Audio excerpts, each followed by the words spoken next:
Buenas noches, hermanos. ¿Cómo están todos? Gusto verlos otra vez. Terminó siendo una trilogía, ¿no? Para terminar un solo capítulo, nos tocó 3 noches. Pero es un privilegio estar aquí otra vez. Les pido que por favor me acompañen a Romanos capítulo 12. Romanos 12. Versículo 14 al 21. Sí, vamos a cubrirlo todo esta noche. 14 al 21, por favor. Déjenme leerlo y más adelante les pido voluntarios para los otros pasajes. Romanos 12, versículo 14. Bendecid a los que os persiguen, bendecid y no maldigáis. Gozaos con los que se gozan, llorad con los que lloran. Unánimes entre vosotros, no altivos, sino asociándoos con los humildes. No seáis sabios en vuestra propia opinión. No paguéis a nadie mal por mal. Procurad lo bueno delante de todos los hombres. Si es posible, en cuanto dependa de vosotros, estad en paz con todos los hombres.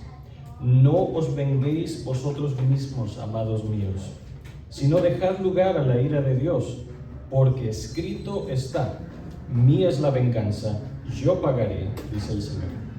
Así que, si tu enemigo tuviere hambre, dale de comer. Si tuviere sed, dale de beber. Pues haciendo esto, ascuas de fuego amontonarás sobre su cabeza. No seas vencido de lo malo, sino vence con el bien el mal. La lectura de la palabra de Dios, le daremos a ella nuestra debida reverencia. Así que vamos a orar. Padre nuestro, te damos gracias por tu infinita misericordia hacia con nosotros, al revelarnos a nosotros tu buena voluntad que es agradable y perfecta. Ayúdanos, Señor, a no conformarnos a este siglo, sino a renovarnos, a transformarnos por la renovación de nuestro entendimiento, para que podamos aprobar tu voluntad. Gracias te damos, acompáñanos, abre nuestros corazones y ve con nosotros hoy. Amén. Bueno, hermanos, como cuando uno anda por las montañas, ¿no? Con la familia caminando, haciendo un poquito de ejercicio, tal vez hay como un pasajito al lado antes de regresar al camino principal, así que vamos a hacer eso bien brevemente. Y más que todo porque estamos comenzando en el capítulo 12, comienza una transición en el libro de Romanos, que viene del cuerpo de la carta, de la epístola, a las exhortaciones, ¿verdad? Pero quiero desviarme por un ratito, solo para que tengan ustedes una buena idea de en qué parte del libro estamos y que cobren ánimo cuando lean este libro y que no se les haga algo intimidante, porque realmente Romanos, a pesar de su grandiosidad, es algo muy práctico, es algo que concierne todo aspecto de la vida cristiana. Bien, entonces el formato típico de las epístolas es el saludo, ¿verdad? Pablo, apóstol de Jesucristo, etc. Acción de gracias, el cuerpo de la epístola, y luego aquí viene una palabra que tal vez no han escuchado antes, una parénesis. Es una palabra que viene del griego que significa hablar a la par, a la par, al lado de, y la otra, el sufijo significa hablar o aconsejar, ¿no? Entonces, si ven, ya tiene un sentido bien cotidiano, ¿no? Que es lo que hacía mucho la gente en el pasado cuando no habían carros, cuando no había medios de transporte. Caminaban juntos, preferiblemente para evitar ladrones, para evitar que les pasara algo en el camino. Entonces tenías a alguien que iba a la par tuya hablando, y usualmente eso tiene que ver con consejos, exhortaciones morales. Así lo usaban los griegos, ¿no? Pero lo que les he venido diciendo, ¿se acuerdan? Ley y evangelio, hemos venido recalcando eso, y no vamos a indagar eso más porque creo que ya establecimos un buen fundamento.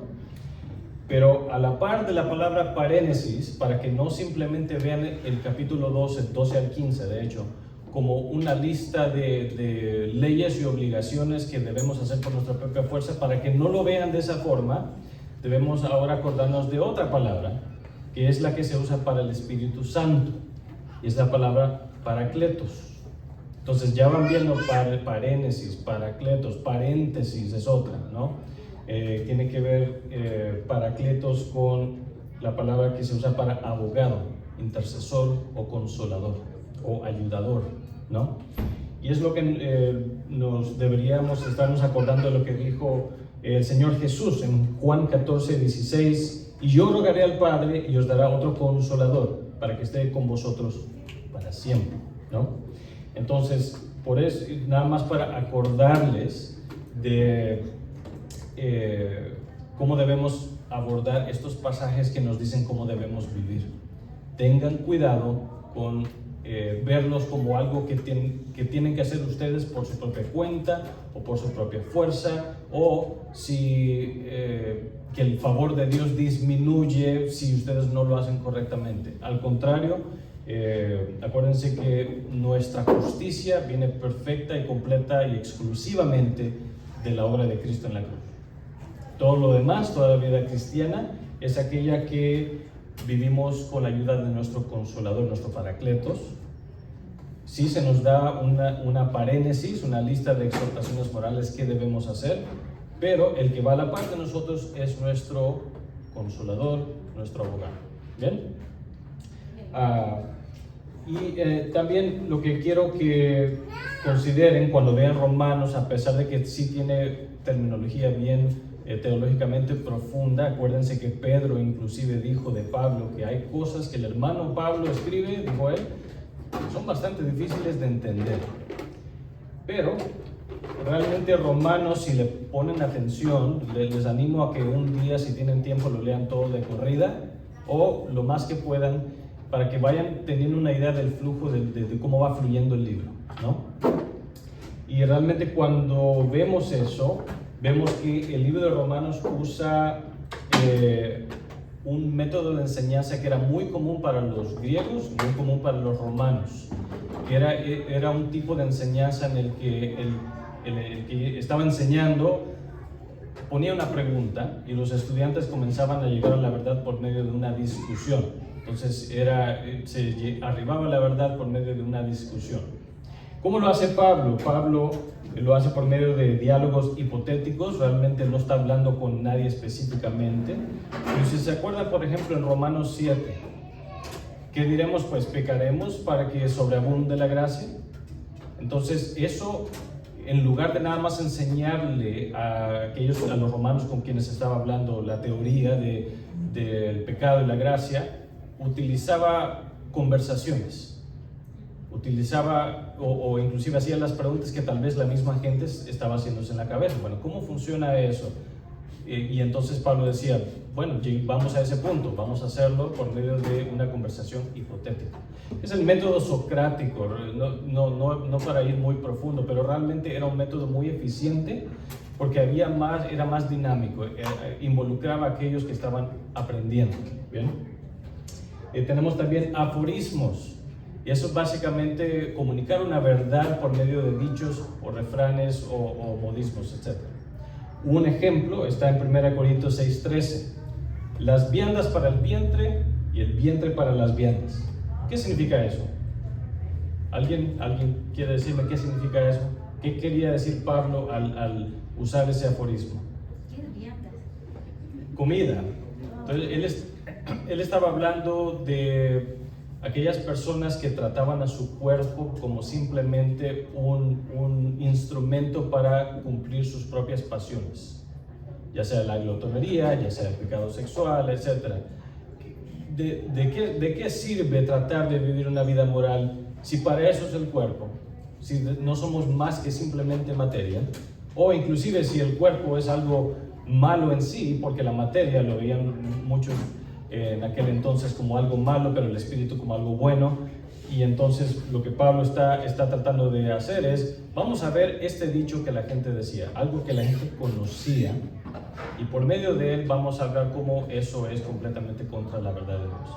Entonces doy esos dos ejemplos del diálogo hipotético, de los aforismos, para que ustedes se den cuenta que el libro de Romanos no fue escrito para la élite de los teólogos, ¿no? De hecho, fue escrito para la iglesia en Roma, para que se leyera en voz alta y que todos la escucharan y que todos pudieran sacar provecho de ella, ¿no? Entonces, habiendo dicho eso, vamos a regresar al camino principal para que no se vaya muy largo, pero espero que eso les ayude para que cuando lean Romanos cobren ánimo y de hecho se sientan emocionados de leer Romanos y decir, yo sí puedo entender esto, ¿no? Yo sí puedo aplicar esto, yo puedo leer el libro de Romanos y enseñárselo a mi familia. ¿Bien? Sí toma trabajo, hay que leerlo y releerlo, etcétera, pero esas son unas cosas que Pablo usaba porque él sabía a quién se las estaba escribiendo, ¿no? Y acuérdense, nuestro Paracleto también nos va a ayudar a entender lo que leemos. Bien, entonces comencemos con los versículos. El versículo 14 dice, bendecid a los que os persiguen, bendecid y no maldigáis. Entonces eso nos acuerda, si ven el versículo 9, ¿alguien me lo lee por favor? Del capítulo 12. El amor sea sin fingimiento, aborreciendo lo malo, adhiriéndoos a lo bueno. Correcto, adhiriéndonos o seguir lo bueno, o como hablamos, ¿se acuerdan? Aferrándose a lo bueno, no soltando lo bueno. Acuérdense que esto viene a la luz de todo lo que dijimos antes. Bendecid a los que os persiguen, bendecid y no maldigáis. ¿Por qué? Como leímos en el versículo 9, se nos insta a que nuestro amor, no solamente con la iglesia, sino con aquellos fuera de la iglesia, sea sin fingimiento. Es fácil, como dijimos, amar a aquellos que nos aman. No es fácil amar a aquellos que no nos aman. Y él va a continuar hablando sobre eso, sobre ese tipo de amor a aquellos que no lo van a pagar de esa forma, aquellos que van a pagar bien por mal. Él continúa diciendo lo mismo en otros versículos, pero pongan atención a las repeticiones. Quiero que cuando vayan leyendo pasajes y vean una palabra que se repite, eso no es de por gusto. En aquel entonces realmente no usaban mucho los signos de admiración. De hecho, no había signos de admiración. Lo que hacían era repetir palabras, ¿no? Entonces vemos, bendecid a los que os persiguen. Y lo vuelve a repetir, bendecid. Hagan como que Pablo es un hombre con experiencia, es como el abuelito o el papá con experiencia que con mucha ternura a aquellos que están siendo perseguidos. Acuérdense, en Roma y en todos lados llegó el punto que Nerón, se dice, Tácito decía de que Nerón usaba a los cristianos, los envolvía en sábanas, les ponía aceite y les prendía fuego para usarlos como candelas en la noche en sus villas. Estamos hablando de cristianos que vivían bajo la tiranía de dictadores, estaban siendo activamente perseguidos. Y pónganse en las sandalias de los romanos que están escuchando esto. Bendecid a los que os persiguen. En serio, Pablo, ¿quieres que bendiga a aquellos que acaban de matar a mi hijo, aquellos que están persiguiéndonos por simplemente tratar de adorar al Cristo vivo? Lo vuelve a repetir. Si no me entendieron, se los voy a volver a repetir, dice Pablo. Bendecid y no maldigáis. Oyen la ternura ahí, ¿verdad? Porque es obvio que va a encontrar resistencia. Bendecid y no maldigáis y no paguéis mal por mal, que es lo que dice más adelante en el versículo 17. No paguéis a nadie mal por mal, sino que, ¿qué es lo que dice? Procurad lo bueno delante de todos los hombres. Y continúa esa temática en el versículo 19. No os venguéis. Otra vez la ternura. Miren el versículo 19. No os venguéis vosotros mismos, amados míos, sino dejad lugar a la ira de Dios. Porque escrito está, Pablo está diciendo, esto no viene de simplemente mi autoridad, aunque tenía autoridad como apóstol, pero dice, porque escrito está. Como cristianos, nuestra autoridad no está porque lo dijo el pastor Valentín o porque lo dijo tal padre de la iglesia o porque lo dijo Calvino, sino escrito está. Como cristianos y como cristianos reformados especialmente, nuestro estándar es la sola escritura, nuestro estándar es la palabra de Dios solamente.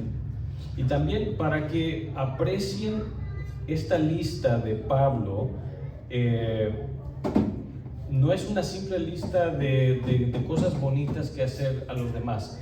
Esto se basa en la ley moral de Dios. Cuando lleguemos al capítulo 13, van a ver, cuando está hablando de sujetarse a las autoridades, etc., él apela al decálogo. Entonces, no estamos hablando nada más de una nueva ley. Hay muchos grupos cristianos que dicen que Jesús vino a establecer una nueva ley completamente foránea a la ley del Antiguo Testamento. Todo lo del Antiguo Testamento se hace a un lado y viene Jesús y establece una nueva ley. Y al contrario, Jesús viene a establecer la ley, ¿no? Porque es la ley moral de Dios. No hay una contradicción en la Trinidad. No es como que la ley del Padre en el Antiguo Testamento, no, pues eso era bien pesado. Ahora viene la ley bonita de Jesús y amémonos. Todo está basado en la ley moral de Dios.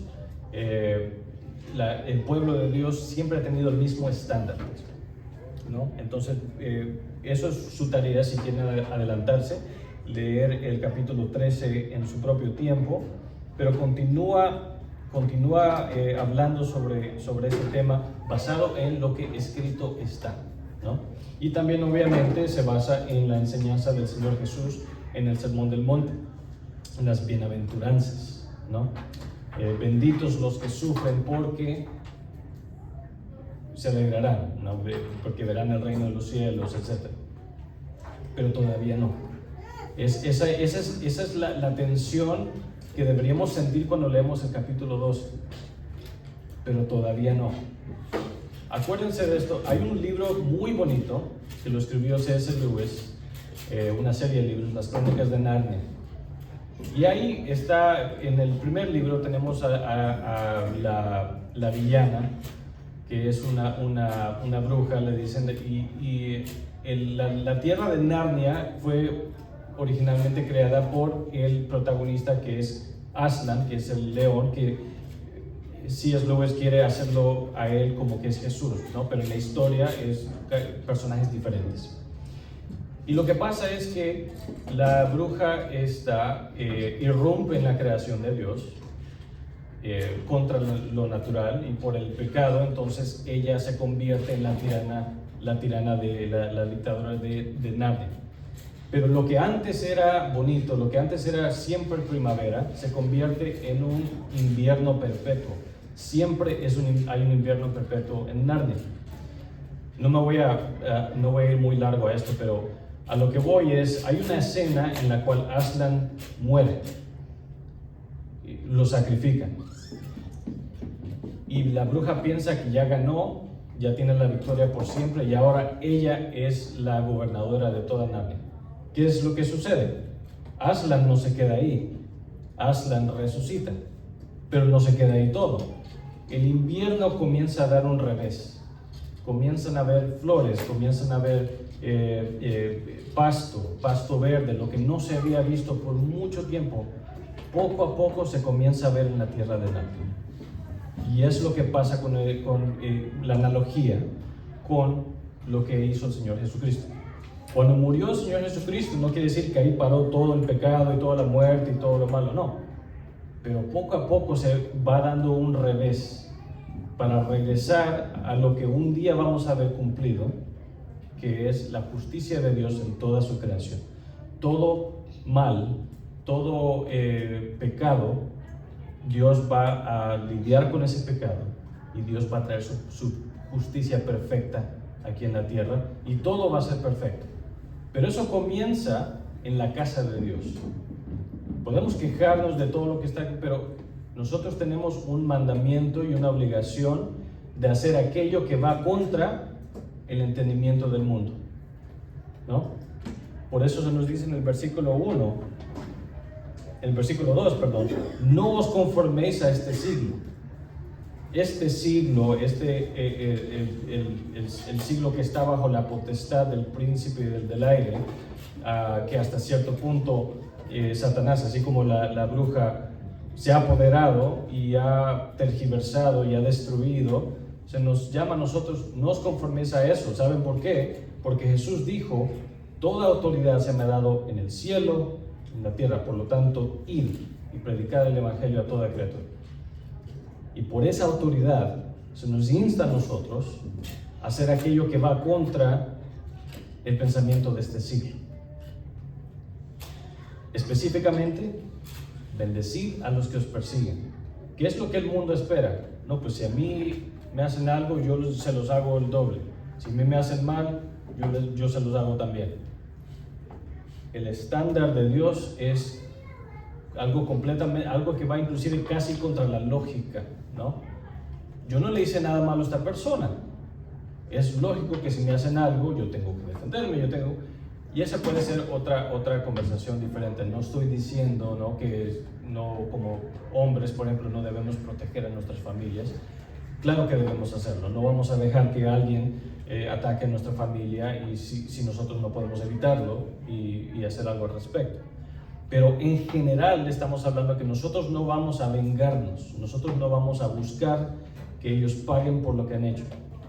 Porque al final de cuentas, como dice el versículo 19, no os venguéis vosotros mismos, amados, sino dejad lugar para la ira de Dios. Y si ven en el versículo 19, vámonos a Deuteronomio 32-35. Quiero que alguien me lo lea, por favor. Deuteronomio 32-35.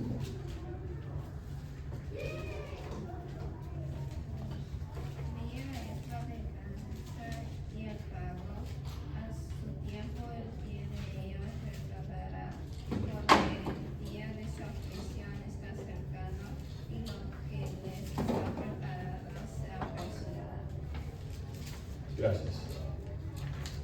Eso va en más detalle lo que está diciendo, y Pablo solo citó parte de lo que dice el Deuteronomio.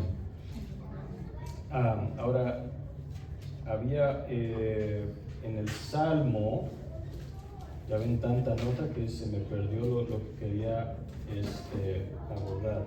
En el Salmo 73, vámonos al Salmo 73, quiero que vean un par de cosas aquí. Salmo 73, y déjenme leerlo, pero quiero que vayan siguiendo el Salmo. Salmo 73, versículo 2. En cuanto a mí, casi se deslizaron mis pies, por poco resbalaron mis pasos. ¿Por qué? Porque tuve envidia de los arrogantes, viendo la prosperidad de los impíos. Porque no tienen congojas por su muerte, pues su vigor está entero. No pasan trabajo como los otros mortales, ni son azotados como los demás hombres. Por tanto, la soberbia los corona, se cubren de vestido de violencia. Y continúa hablando más sobre lo que ellos hacen, ¿no?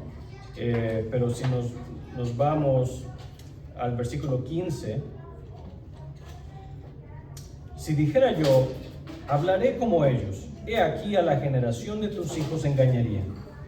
Cuando pensé para saber esto, o sea, lo que él está diciendo es cuando fui a la casa del Señor para meditar sobre esto, ¿por qué los impíos prosperan? ¿Por qué aquellos que le hacen mal al pueblo de Dios no sufren, no pagan por lo que han hecho? Él está diciendo, cuando fui a meditar más sobre esto, fue duro trabajo para mí, hasta que entrando en el santuario de Dios comprendí el fin de ellos.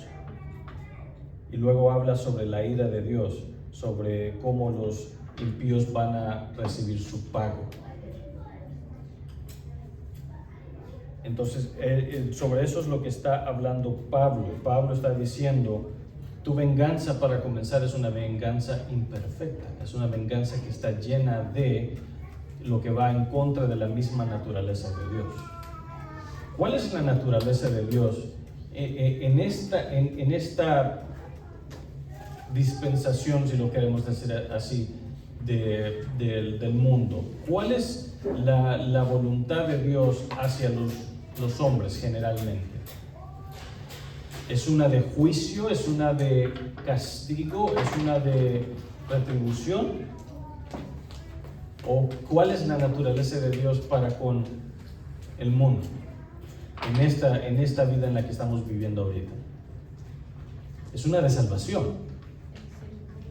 Porque de tal manera amó Dios al mundo que mandó a su Hijo unigénito para que todo aquel que en él crea no se pierda, mas tenga vida eterna. Esta es la era de la reconciliación. Y déjenme admitir a alguien aquí. Esta es la era de la reconciliación. Esta es la era en la cual nosotros se nos dice que somos embajadores del mensaje del Evangelio hacia los que se pierden, ¿no? Y viene el día en el que ya no habrá un día de salvación. Viene un día en el que todos rendirán cuenta ante Dios. A eso se refiere Pablo. Dejar lugar a la ira de Dios porque viene, ciertamente viene. Y no se demora. Aunque sintamos como que se demora, ¿no?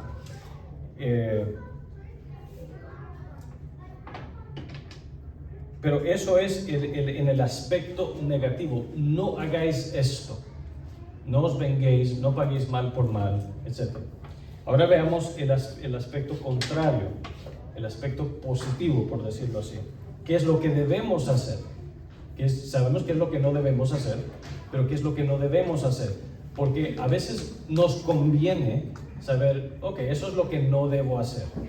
Yo no debo pagar mal por mal. Pero no quiere decir que yo tengo que hacerle bien. Puedo estar como en una posición neutral en la cual aquella persona que me ha hecho mal, yo no busco su bien, yo simplemente me alejo y me desentiendo de esa persona. Eso es contrario a lo que Pablo nos enseña aquí, porque van a ver, por ejemplo, en el versículo 17, procurad lo bueno delante de todos los hombres. Y en versículo 20, si tu enemigo tuviere hambre, déjalo que se muera de hambre. Dale de comer. Y luego dice dale de beber. La comida y la bebida, ¿qué es lo que nos comunica la comida y la bebida? ¿Simplemente comida y bebida? ¿Dónde usualmente comemos? En casa. Entonces, acuérdense de lo que decía anteriormente en el versículo 13, al final del versículo 13, practicando la hospitalidad. ¿Cómo? Les pueden dar una gift card, ¿no? Vete a comer. No, al contrario, dice practicar la hospitalidad. Dice procurar lo bueno. Vayan más allá de lo que piensan que es su deber. No, pues yo ya cumplí, yo no le estoy haciendo nada malo, así que pues estoy bien. Pablo dice, no. Por eso dice, gozaos con los que se gozan y llorad con los que lloran.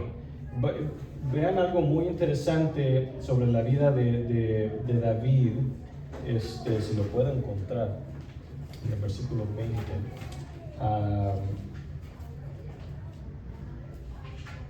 Sí, ya se me... Primera de Samuel 26. Vámonos a 1 Samuel 26. 1 Samuel 26. Lo tengo aquí.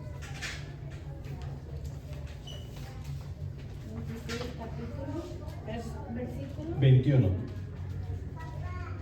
Alguien me lo lee, por favor. Entonces dijo Saúl: he pecado, vuélvete, hijo mío David, que ninguno te haré, mas porque mi vida ha sido estimada, preciosa hoy a tus ojos. He aquí yo he hecho neciamente y he errado en gran manera. ¿Sí es ese? Sí, entonces lo que vemos es que David, en lugar de pagarle mal por mal a Saúl, que lo persiguió por años, no dejaba, estaba empecinado en matar a David sin causa. David, en lugar de eso, lo honró, le pagó bien por mal, lo honró. Acuérdense, al que honra, honra. O sea, todo esto está relacionado, todo está conectado. Pablo simplemente está repitiendo lo mismo en diferentes formas, añadiendo más contenido, que es otra técnica literaria que usaban mucho los judíos, que era se le decían el paralelismo hebreo. ¿Qué significa eso? Que simplemente estaba una idea y luego volvían a repetir la idea, pero añadiendo tal vez un poquito más de contenido. Entonces es la misma idea reforzada con un poco más de palabras o con palabras diferentes para que el mensaje fuera captado y entendido muy bien, ¿no? Para que no hubiera escape, no hubiera forma de, pues yo solo tengo que hacer eso. No, hay más. Esto significa mucho más que eso. Y es exactamente como David actuó contra su enemigo. Bueno, y ustedes dicen, pero yo no tengo enemigos. Realmente sí, o sea, todos vivimos en un mundo caído, en un mundo de pecado, y es inevitable que vayamos a tener conflictos. Por eso se nos dice también en el versículo 18, si es posible, en cuanto dependa de vosotros, estad en paz con todos los hombres, no algunos, no los que tal vez es un poquito fácil, dice, vayan más allá de lo que de su zona de confort. Tienen que estar incómodos porque esto va en contra de nuestra naturaleza pecaminosa. No, yo quiero hacer ejercicio todos los días, pero una vez me despierto, ay, qué rica se ve la cama otra vez, y no va en contra de mi naturaleza en este momento el querer levantarme y hacer eso. Es similar aquí con el estándar de Dios.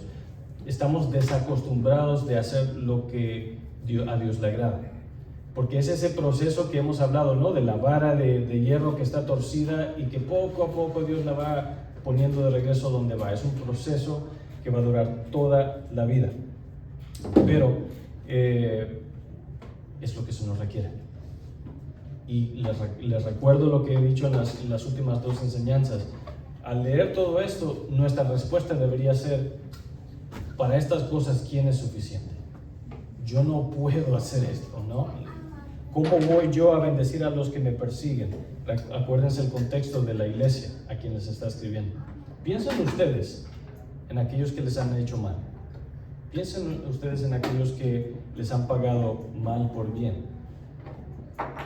Y como cristianos, esto es a lo que se nos llama. ¿Por qué? Porque al final de cuentas Dios pagará. Ahora, ojo, miren el versículo 20. Si tu enemigo tuviere hambre, dale de comer; si tuviere sed, dale de beber. Pues haciendo esto, ¿el qué? Dándole bien por mal, ascuas de fuego amontonarás sobre su cabeza. ¿Alguien sabe a qué se refiere eso? ¿Qué es esto de ascuas, amontonar ascuas? ¿Alguien sabe? Pues sería como que echándole piedras, Estopa. como acumulando más ira para él. Correcto. Algo así. O sea, pues se puede usar, de hecho hay varios usos. Uno de ellos correctamente tiene que ver con el juicio de Dios. El fuego es algo purificador también. En el caso de Saúl lo vemos muy claramente, lo que acabamos de leer, y ahora les invito a que lean o vayan conmigo a 1 Samuel 24, 16 al 19. 1 Samuel 24, 16 al 19. Un valiente, por favor. Pero léanlo con emoción, así con la emoción que está mostrando ahí Saúl. Quiero ver lágrimas. Y aconteció que cuando David acabó de decir estas palabras a Saúl, Saúl dijo: ¿no es esta tu voz, hijo mío David? Y Saúl alzó su voz y lloró, y dijo a David: más justo eres tú que yo, porque me has pagado con bien, habiéndote yo pagado con mal. Tú has mostrado hoy que has hecho conmigo bien, pues Jehová me ha puesto en tus manos, y no me has matado. Porque ¿quién hallará a su enemigo y lo dejará ir con bien por su camino? Jehová te pague con bien por lo que en este día has hecho conmigo. Esa es otra forma en la cual David amontonó ascuas sobre la cabeza de Saúl, llevarlo a un sentido de vergüenza, llevarlo a un sentido de convicción. Aquí está alguien que no me está pagando mal por mal, sino que me está pagando bien por mal. Y el Espíritu Santo entonces es el que decide si va a ablandar el corazón de esa persona y usa esas ascuas para llevarlo al arrepentimiento. Hay otros que no, hay otros que simplemente va a ser una acumulación de juicio y va a ser terrible ese juicio en el día del juicio. Pero el ojo, lo que quiero que pongan ojo aquí, es que es fácil para nosotros simplemente tener esa apariencia externa de obediencia, cuando si bien el capítulo 12 todo tiene que ver con la actitud del corazón.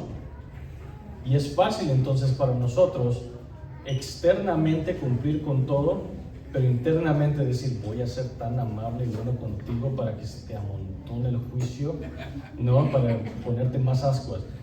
Y hay que tener ojo con eso también, porque esa es la tendencia pecaminosa que tenemos, ¿no? Podemos decir, no, esta es ira justa.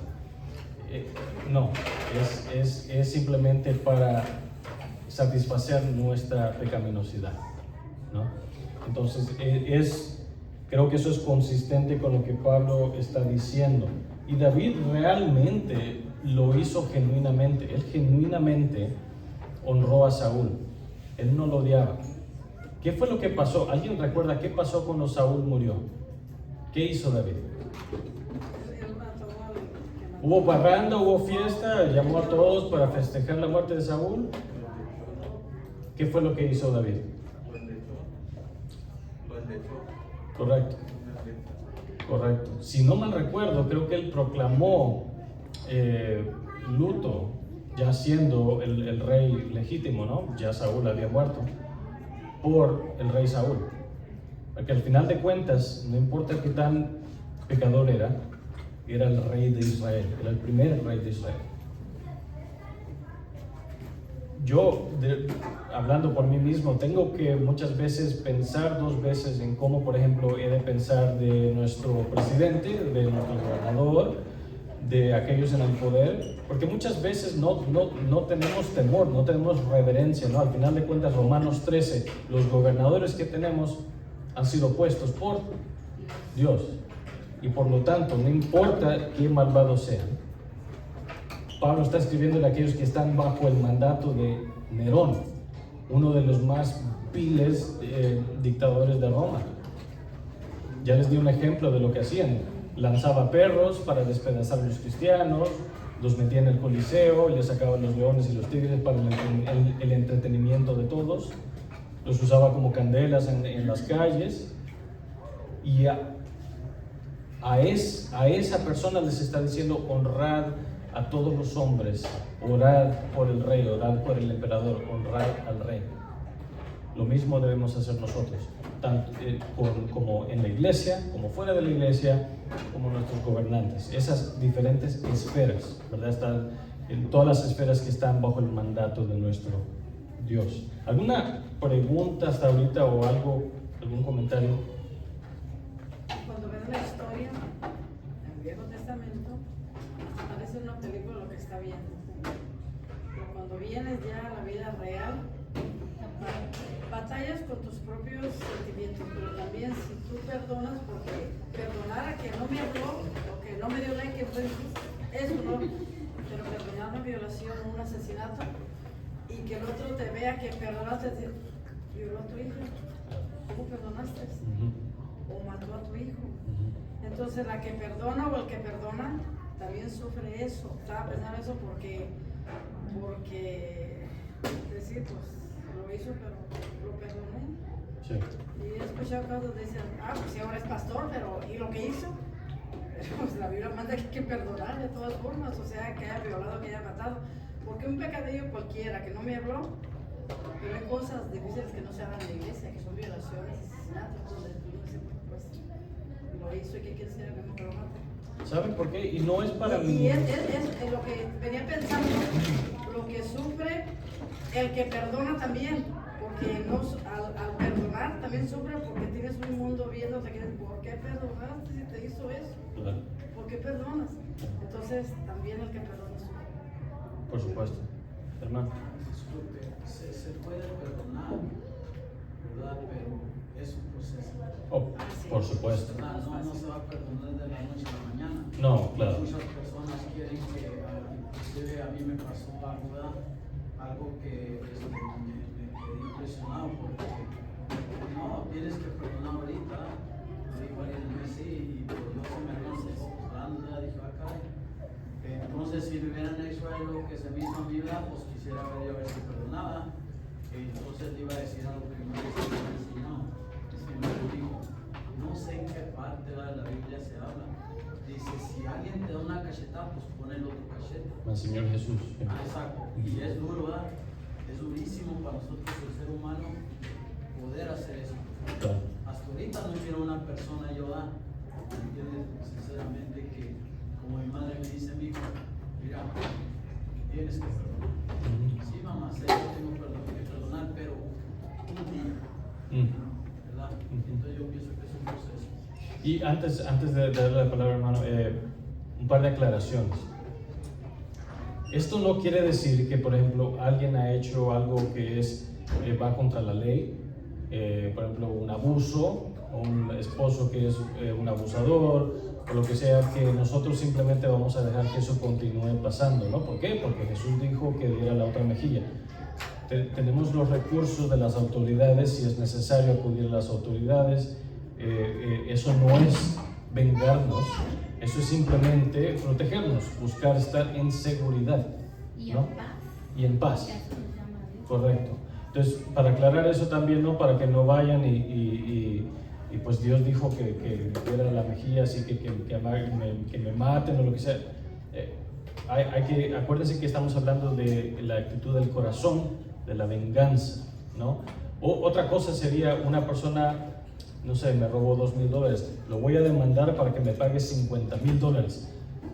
Calvino hace un comentario de eso que dice, en ese caso, al usar las autoridades que son puestas por Dios y al acudir a Dios y a las autoridades para hacer eso, estamos simplemente usando a Dios como el instrumento o el canal de nuestras propias tendencias pecaminosas.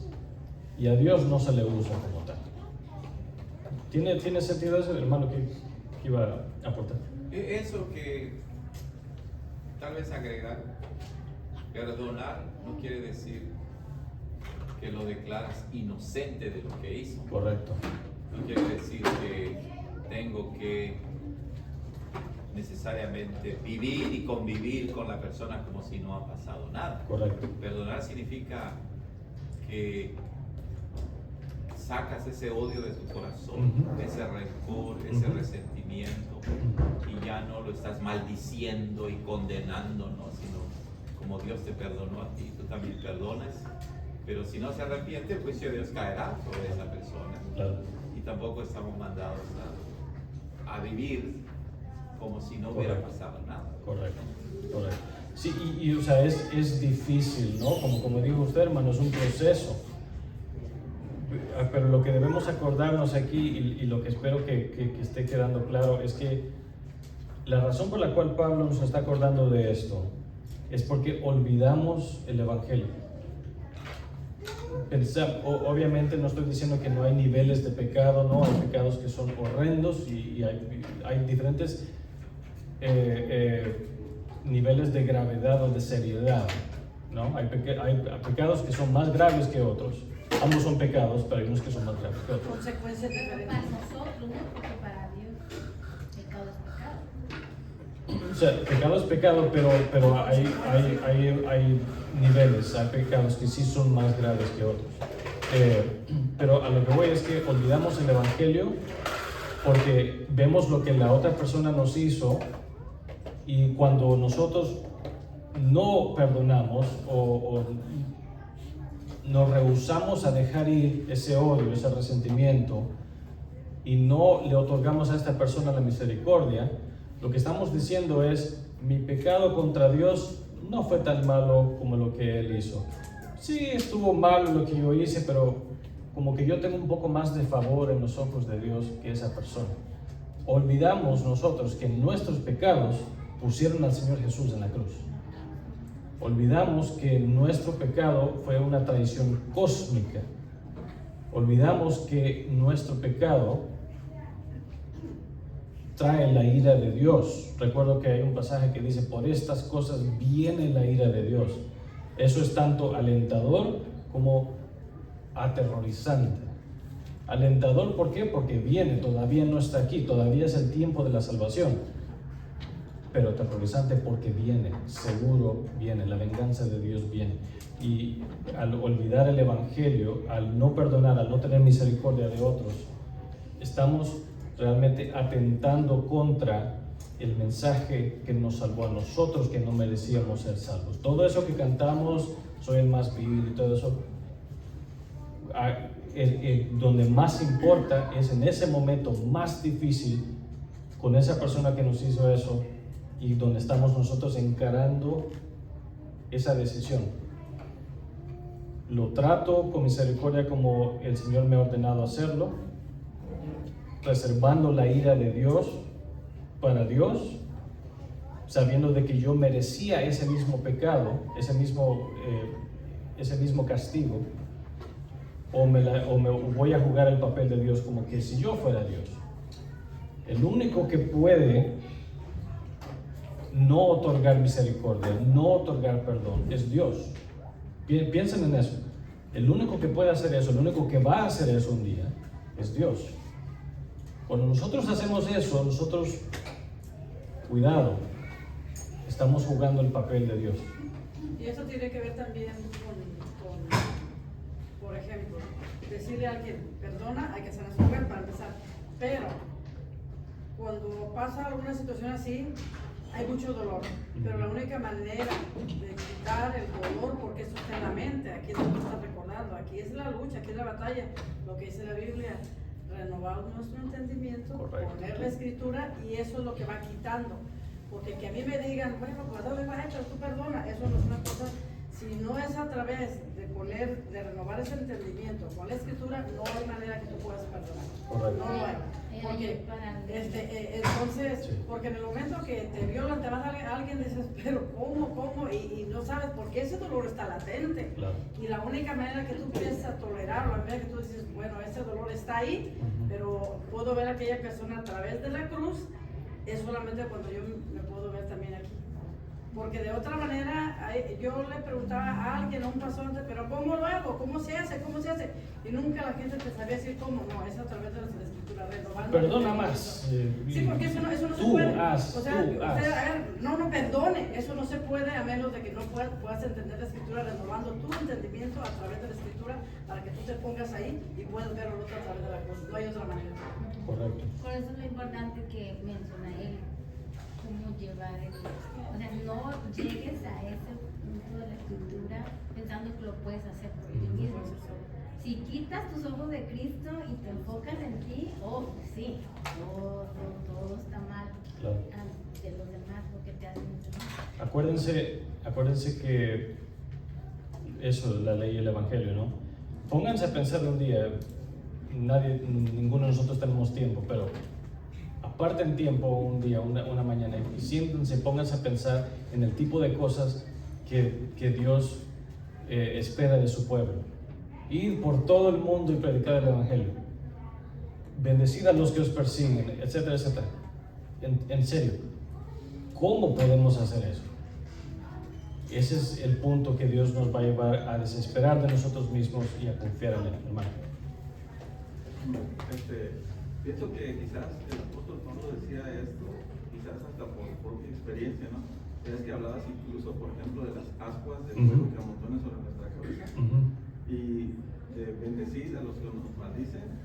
Y si recuerdas, cuando el apóstol Pablo presenciaba la muerte de Esteban, y él estaba ahí, y ahora él es un fruto de lo que Esteban hizo, pues, y Esteban hizo lo que el apóstol Pablo está recomendando. La palabra de Dios está recomendando. Y él, pues, ahora sí, como ya con las ascuas de fuego fue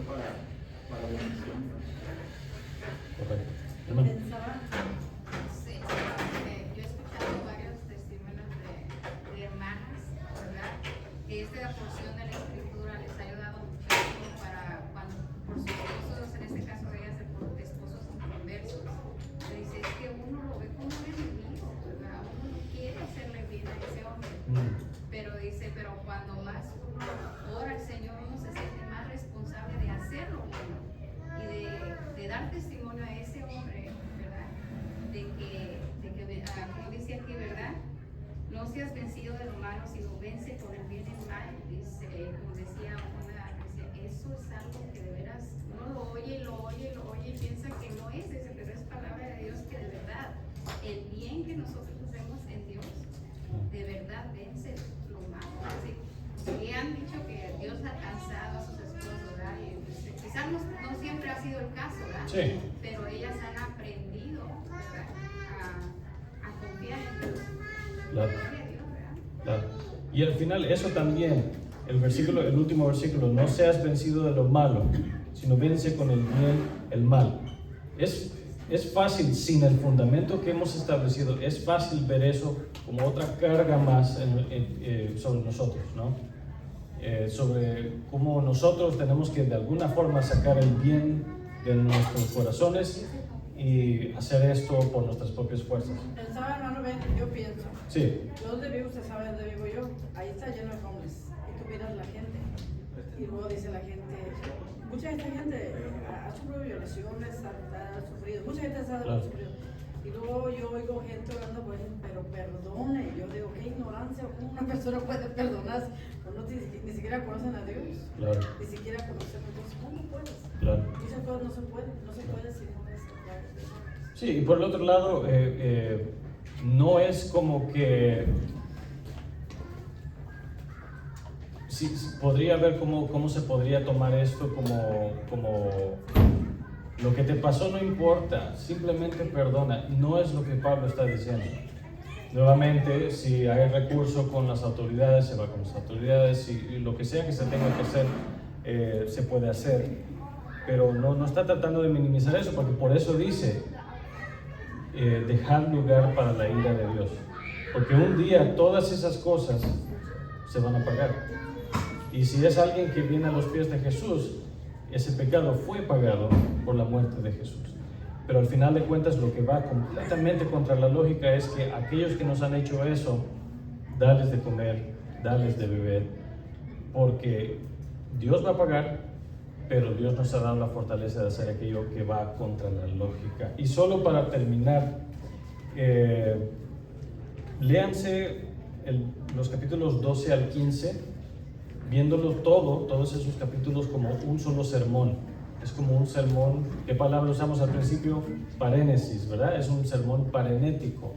Todas son exhortaciones morales, pero una lista de exhortaciones morales, pero recuerden, no están solos. Para eso tenemos nuestro Paracleto, para poder llevar a cabo esa lista de exhortaciones morales con el poder del Espíritu y la renovación de nuestro entendimiento. ¿Ok? Gracias, hermanos. Vamos a orar para concluir. ¿Algún valiente quiere orar? ¿Alguna voz que no hayamos escuchado?